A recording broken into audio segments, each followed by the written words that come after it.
Okay, hi everybody. We're going to talk about the chapters 1, 2, and 3 for this first week in this video. If we look at week 1 and we look at the first slide here, kind of an introduction to what political science is.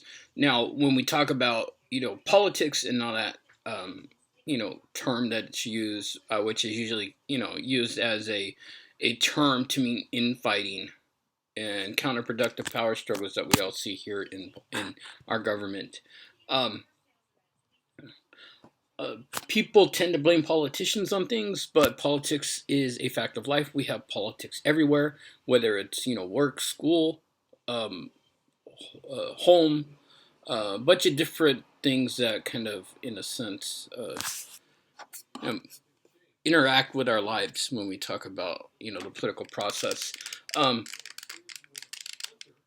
we can't reject politics. Politics is always going to be around us, no matter what we do, and we try to prevent escaping politics because it's not possible. Um, One thing that Rousseau and some of the things that we're going to talk about in this chapters are something called the state of nature, which is kind of an imaginary time where we had the kind of a prior to the development of a society or politics where we don't have any corruption or any things in our lives that kind of corrupt things. Um, but in the state of nature, we have to find our own food, water, shelter, clothing, healthcare, all that stuff that we are traditionally given. And, there is a reluctance to forego law and order. And, as part of something called a social contract that we see, we give up some rights in order for the government to protect us. And that will be actually out of the state of nature. Let's take a look at what we talk about when we see politics. Politics is full of disagreements and spin.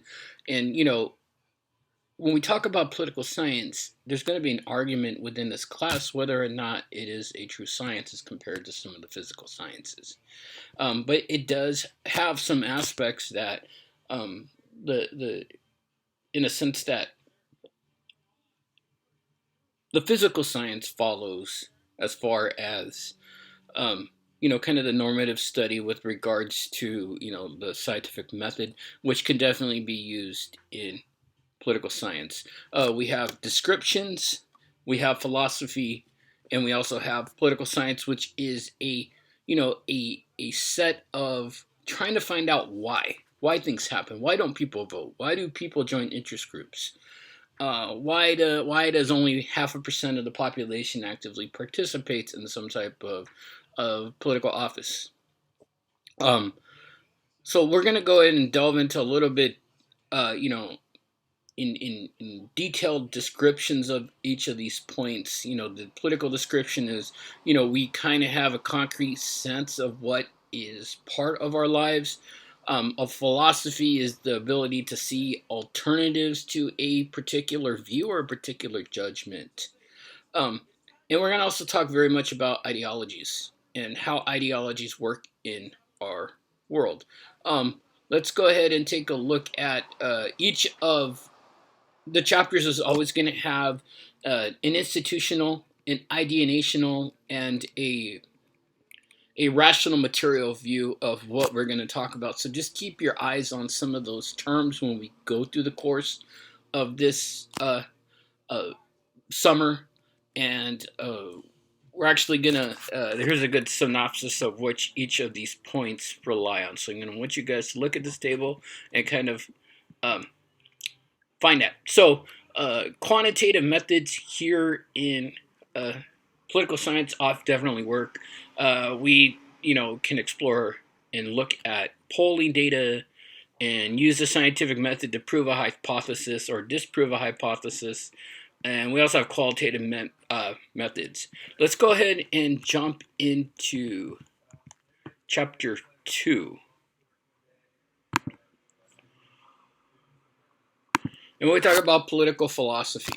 All right. So when we talk about some of the philosophies, we kind of look at some of the ideas of how people believe that maybe political officials should operate. Um, Political philosophy is also known in American universities as political theory, which is a big part of, kind of a subfield of political science. Um, we look in due to these types of views. What is the best type of government? How should a good leader act? Plato was one of the first, political philosophers out there. Um, the word politics comes from the Greek word of meaning pertaining to the city. Um, Plato imagined the ideal, the imperfect real world version. A city is like a person where we have an appetite for reason, an appetite for spirit, and an appetite or a lust for, maybe some of the more passionate things that we have in our being. Um, the philosophers sought truth. Warrior class seeks honor. The ill-disciplined masses will seek money. And in this whole case, it was kind of what we see as a simple life where we had no private property. The government owned all types of property, and some of that included a universal education, no slavery, and no gender discrimination. Aristotle kind of saw the politics as the master science. Believe that humans are political animals who want to live together. And think about that. What do they mean? What does he mean by that? Do you think we as people have the necessity to want to interact with each other? Um, Aristotle also talked about 6 different kinds of governments, where we had a kingship, which was ruled by a benevolent person, and aristocracies, which was ruled by a virtuous minority, a polity, which was ruled by representatives of all parts of society, tyranny, ruled by a bad king or a queen, an oligarchy ruled by a selfish minority, and a democracy where we rule by the masses in their own interests. And that was the most undesirable in Aristotle's view. Democracy was the most undesirable type of government. Um, in part of some of this thought where a good society gives people rights and benefits in or proportion to their virtue. So the more virtuous you are, um, the more things you can take from government. Um, let's go to Confucius. Confucius called for a virtuous emperor, right? And people to pursue the lives of virtue, study, and contemplation. Bad emperors would lose the mandate of heaven. And as we know with anything, and the people that are particularly religious, kind of that mandate from heaven is a way to get people to do things that maybe they don't want to. Catulia, who is an ancient Indian philosopher, uh, uh, looked at a bleak, harsh world that required even good leaders to hold on power before they can enact virtuous policies. And here's a little bit of a table of what these ideas were. We talk about Machiavelli. Machiavelli's greatest work was something called The Prince, where it's kind of the one of the more important parts out of this is the inside The Prince. Machiavelli raised the question whether it's better to be feared or loved. And I think that is probably one of the more interesting points that has come out of The Prince. Is it better for a leader to be feared or loved? And think about that. What does that mean to you? What do you think when you hear that? And also another thing is ends must justify the means, right? Morally wrong actions are sometimes necessary to achieve morally right outcomes. So sometimes, and especially here in the world of American politics, there is some beliefs that in the instance, in order for democracy to survive, that there has to be, sometimes questionable means that the government does in order for democracy to survive. But in order to do that, your ends must justify the means, or the end game must justify the way you got there, right? Leviathan is a Thomas Hobbes writing who viewed the state of nature as people who are naturally brutish and prone to violence. People naturally fight, threaten, and fury one another. And in order to have a secure government, in his work Leviathan, Hobbes said that a strong government was necessary to provide order and defend against outside attacks. And this also kind of created the first version of what we're going to call social contract theory, right? In order to have a social contract with the government is we have to give up certain rights, and in turn, in giving up those rights, the government agrees to protect us. So we have to submit to the government's rule, and the government will in turn protect our inalienable rights, which are life, liberty, and property. We're going to talk about Locke. Locke was he had a less pessimistic view of the state of nature. He felt that um, people were naturally good, and agreed that a social contract was rational for law and order. Um, in that state of nature, people were morally bound to not harm one another or take one another's possessions, but without government to defend them against those seeking to hurt them. People would have no security in their right and would live in fear of an attack. Locke argued that individuals would agree to form a state that would provide a neutral judge that would protect their life, liberty, and property. Rousseau was another interesting philosopher. Rousseau thought that in the state of nature, people are naturally good, and the state of nature would be paradise, right? States formed because people were told governments would protect their private property, and we, in a sense, would have no social contract. And one of his most famous terms is "man is born free, and everywhere is in chains." Think about that and what that term is trying to say. Um, Rousseau kind of viewed a bottom-up society where political participation would represent the general will, and no clear about how broad political participation would work. Um, Classic liberal theory is something that we're going to be focusing on.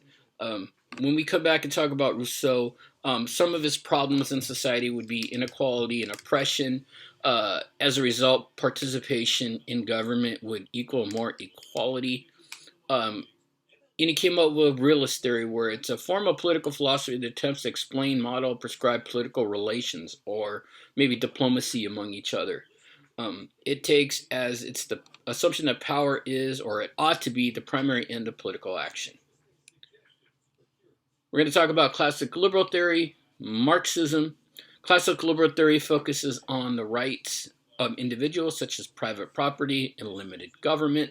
Marxism is kind of the opposite, where the society as a whole works for the common good, and it kind of uh, makes all property public.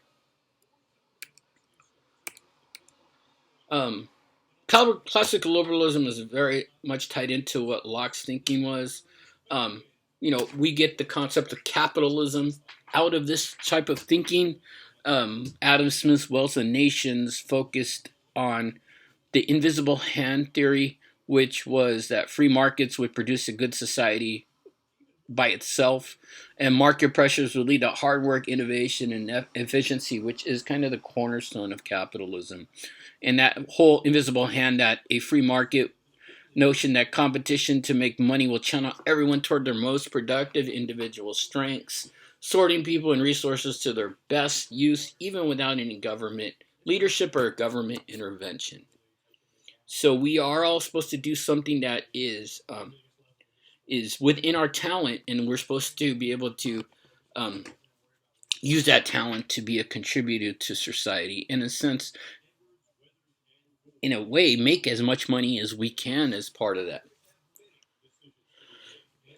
Okay, Karl Marx. We talk about Marxism, and we're going to get into some of these terms in a little bit deeper detail. We'll talk about Marxism, uh, liberalism, and some of the offshoots of it. Let's go ahead and go to chapter 3. We talk a little bit about the things going on in chapter 3, where we talk about ideologies. Now, remember, an ideology is going to be a pack of beliefs that we use to kind of view the political world. One thing about ideologies is that we can have different ideologies from different types of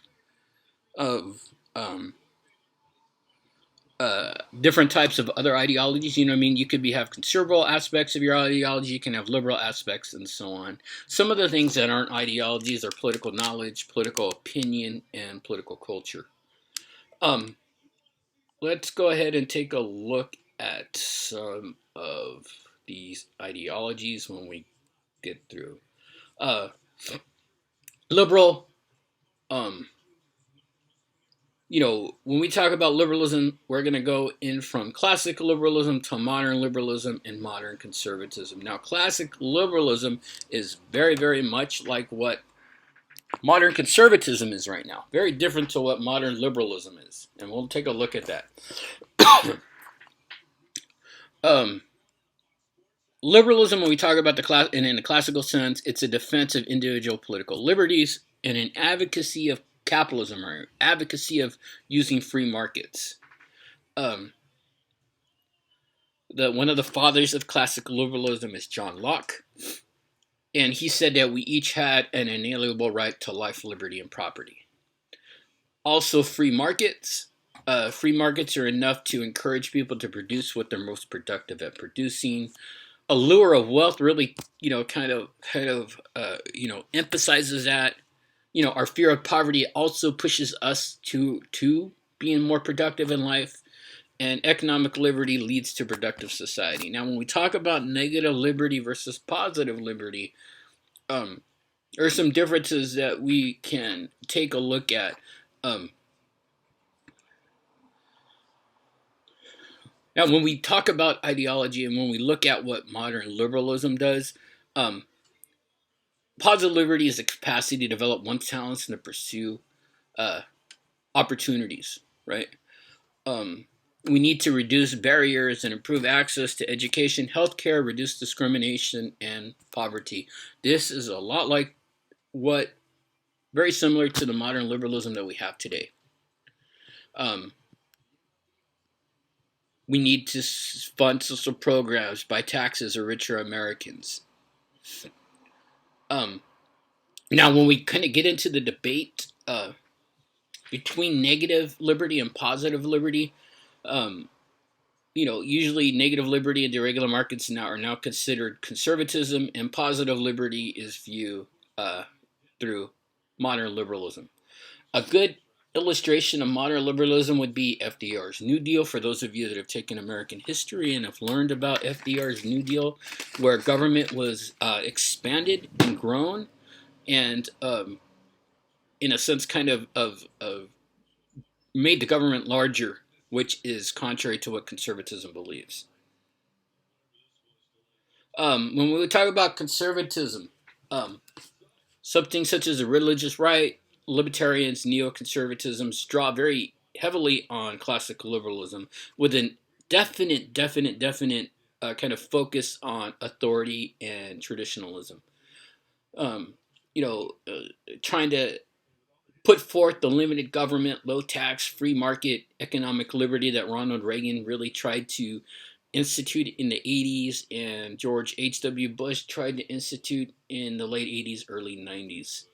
Um, but when we talk about the few, and I want you guys to take a look at this, one of the fathers of modern conservatism is Edmund Burke, who criticized, the revolution in France, and looked at some of the parts of it, and kind of tails into the point that when conservatives talk about change, they want slow incremental change, and those will be the ones that work best.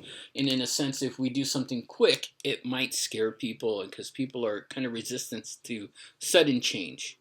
The religious right is also a very powerful segment of the conservative ideology, which we've seen in the past 30 to 40 years. People in other countries are often politically conservative as well. Um, and the religious right is a major part of modern conservatism today. And a lot of these leaders are Christian leaders that really have an influence. The Tea Party, or maybe even the Freedom Caucus now, is a variant of that as well. Um, when we talk about socialism, and that's kind of a critique of market and capitalism, where Karl Marx saw that capitalism was looking to exploit workers, and that people would make money on the backs of workers and, in a sense, not share the results or the profits with their workers, right? So owners would exploit workers and not share with them. Um, and usually, there's a caste conflict where your fate in life depends on being born into a rich or poor family. We're not going to get into much of the sociological view of that, but just something I want you guys to know. um, and communism and socialism, in a sense, kind of work hand in hand. We also have fascism, which were the Nazis, nationalism and national purity, where, we are all supposed to give up some type of thing that is important to us in, kind of the name of the good of the country. Nationalism really emphasizes that one shared culture, one shared identity. Um, the Nazis incorporated an intense racism concept of the Aryan master race and the Holocaust. Um, and fascism is kind of a really, really strong view. Let's have environmentalism, which are, green parties or ecologists will be tied into that. Um, Humans are part of nature and our future depends on the health of the environment. Islam, which we're going to talk a lot about later, where a lot of countries where in some countries, especially Iran, where secular law was replaced by Sharia law, which is teachings based off of the Quran. Religious justice, restricting interaction between sexes, and a strong female dress code, barring blasphemy, and defend and purify the Ummah, which is a community of Muslims. And some of the goal was banishing Western influence from traditionally Muslim lands, and jihad, which is the struggle, which is open to interpretations.